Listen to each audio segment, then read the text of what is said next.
Susie. Thank you. This is going to be slightly somber, okay? But it's a play I saw recently that I thought was so interesting, and I just thought I have to share it. So I'm just going to briefly give you an overview, and then I'm just going to go through the play.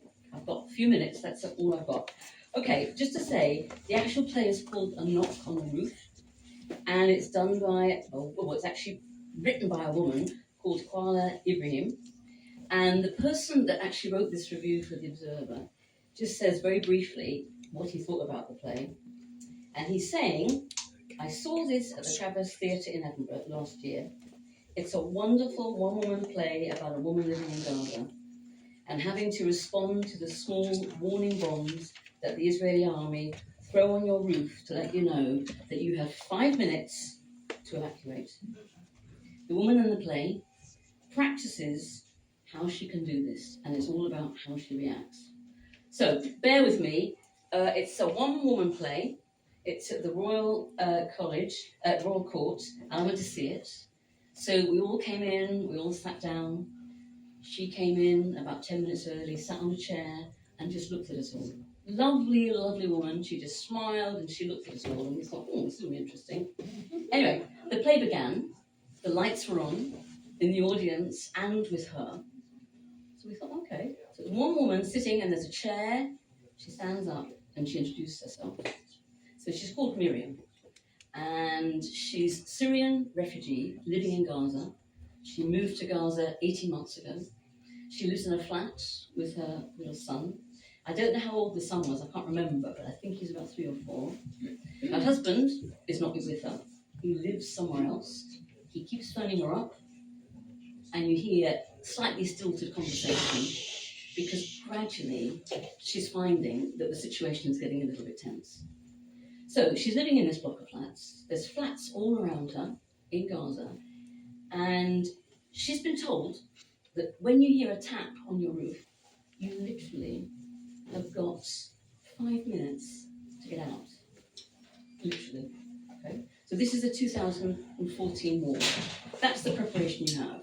So this woman is saying to herself, what am I going to do? How am I going to cope with this situation? So she makes a plan. She decides, and this is where she involves us, the audience, I'm going to find how far I can run in 5 minutes. So she says to us in the audience, does anyone know how far I can run in 5 minutes? So we all say, I don't know. So she decides to start running. Now, I'm not going to start running for you. I'm just going to start walking, okay? So she starts walking for 5 minutes, but she sort of practices at home. She practices and practices and practices. And then she decides at night, when her son's asleep, to go out and just see how far she can get in 5 minutes. Because that's all she's got, 5 minutes. So she goes and she discovers that she can walk quite a distance, but she actually runs. So she gets fit in her flat. It's boiling hot. This is summer. It's really, really hot, really intense. But she's very positive. So she then decides, while she's out and about, that she sees other flats that have been burnt down. And then she finds a little basement place that's empty. So she decides, right, I'm going to decamp there. I'm going to take stuff from my home. So when that tap comes on the roof, I'm going to get there. So what she does, she gets a great big pillowcase and she starts to fill it with things in her flat. She hasn't got a lot, but, emergency things. So obviously her son is oblivious to what's going on. He's too little to understand. She goes out at night, but before she goes out, she's got this pillowcase filled with stuff. She gets on a weighing machine to weigh to find out how heavy it's going to be. Because when she does run, she's got to run with this pillowcase that's full and with this child. So she practices. We then learn that her mother comes to stay, because her mother has lost her home. So the war is going on around them. So the mother comes to stay. And the mother stays with her. And at night, the girl keeps going out. She's taking bits to this flat, this place she's going to move to, as and when she's got to move. And the mother said, what are you doing? She said, well, I'm getting ready because I've got 5 minutes. And the mother says, well, how are you getting ready? Well, I'm running, I'm getting strong, and I'm running to a safe haven. So the mother says, right, I'm gonna run it. So the mother stays at home, goes up and down the flat, getting fit and getting ready. Because they know that they haven't got long. So one night, she's asleep, little boy's asleep, mother's asleep, and they hear but a loud tap. And nothing happens. She jumps out. She quickly grabs things, all the emergency things that she needs, because she's got this little place ready. Grabs the kid, says to Mum, "Come on, Mum, we just got to go."